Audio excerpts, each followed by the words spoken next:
habt ihr euch verändert, seit ihr Jesus kennt?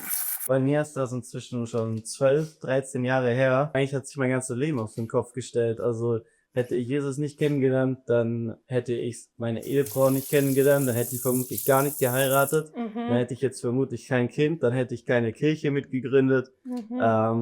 Dann hätte ich mein Leben überhaupt nicht so gelebt, wie ich es zurzeit lebe. Deswegen, also eigentlich hat sich alles verändert. Wir haben vor 3 Jahren unsere Jobs an den Nagel gehangen und sind nach Australien ausgewandert und dachten auch erst, wir sind dort länger. Und von außen hieß es immer wieder, was macht ihr da? Ihr schmeißt euer Leben weg und wie kann das gut sein? Aber das war die beste Entscheidung überhaupt für uns. Und da bin ich dankbar, dass wir auf Jesus auch gehört haben, auch wenn alle drumherum eben nicht die Entscheidung für gut fanden. Und ich glaube, das wollen wir auch weitergeben. Jesus First heißt nicht immer, dass alle sagen, es ist richtig, aber am Ende merkt ihr, das ist das Richtige. Ah ja, ja. Anders. Ich habe unten ein bisschen verkackt. Du dafür oben. Okay, zusammen sind wir stark.